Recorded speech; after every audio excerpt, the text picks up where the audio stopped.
of the California State Assembly, Speaker Robert Rivas.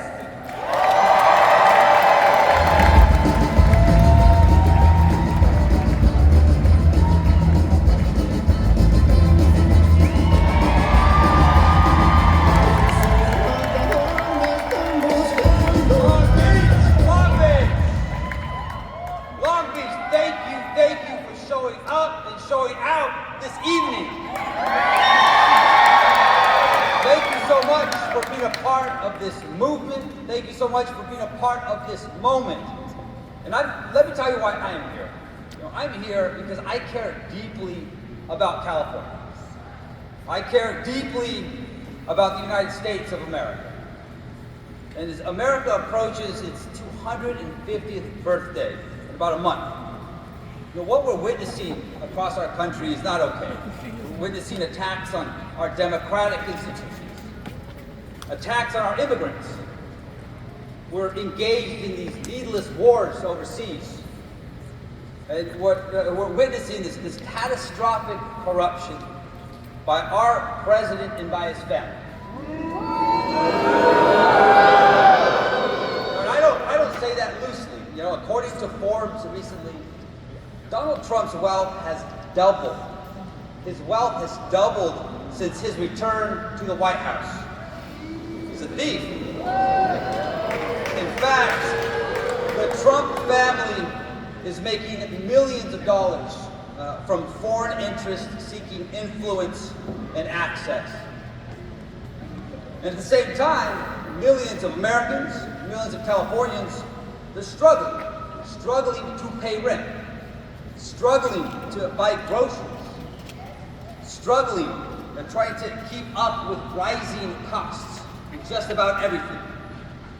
And look, government was never meant to enrich the powerful. It was meant to serve the people. So Long Beach, I have to ask you, are you tired of all this nonsense? Tired of the cynicism? Tired of the greed? You're tired of people treating public office like their own personal ATM? Well, in 2 days, we got 2 days. We have an election here in California where we are going to elect a new governor. And in this governor's race, we have an opportunity to take a stand, to show that 250 years into this American experience, that public office should not just go to the highest bidder.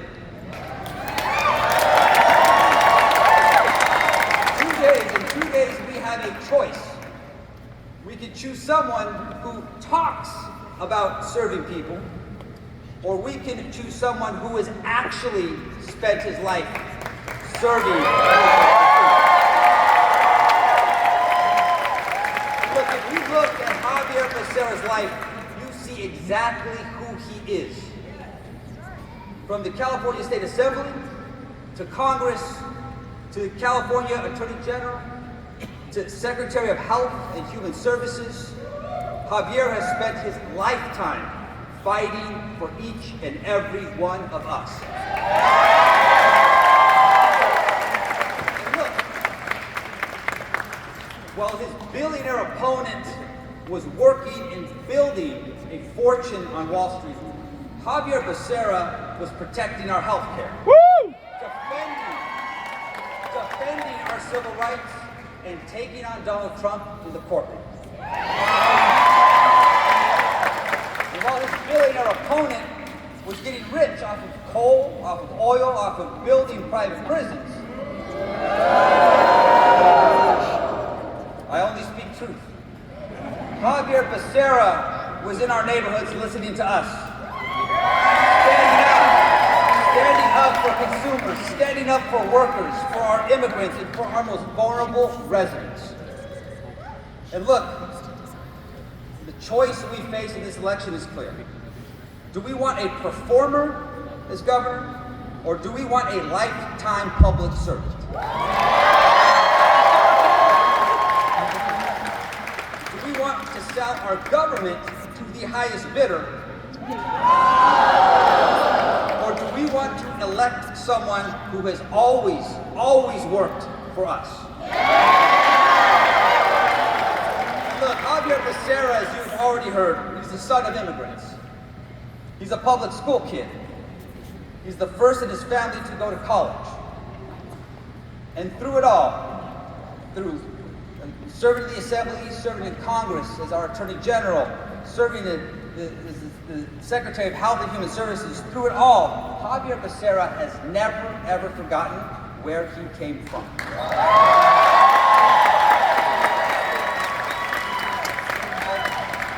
And as I close, I mention that because I want to talk about why this election, why Javier Becerra as our next governor is personal to me.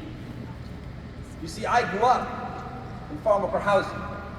I was raised by a family of immigrant farm workers who came from Mexico. My grandfather worked alongside Dolores Huerta to help secure one of the first farm worker contracts in California. Back then, people who looked like me, people who looked like many of us in this room, we weren't expected to have a voice. And we certainly weren't expected to have a seat at the table. But people fought to change that. People organized. People sacrificed. People believed that California could become something better. Javier Becerra was one of those leaders. He was one of those trailblazers, one of those public servants who helped open doors for generations that followed. That's why the disgusting attacks that we have been seeing against him matters. In these final weeks, we have seen ugly, racist ads that play on old stereotypes, these stereotypes and these prejudices. We've seen efforts to divide people, but more importantly, to distract voters. But let me tell you something. When opponents stop talking about issues, and when they start attacking someone's character, it's because they are losing the argument. And that is exactly what is happening in this race for governor. Because they know what we know. They know that Californians are ready for a governor who's going to offer serious leadership. They know that Californians are ready for a governor who actually has integrity. They know that Californians are ready for a governor whose loyalty cannot be bought. So Long Beach, let me hear you. Are we going to move California forward on Tuesday? Yeah! Are we going to reject the politics of division and fear? Yeah! Are we going to elect a governor who believes that public service is about lifting people up and not tearing people down? Yeah! So please, get on your feet. Please join me in welcoming our friend and California's next governor.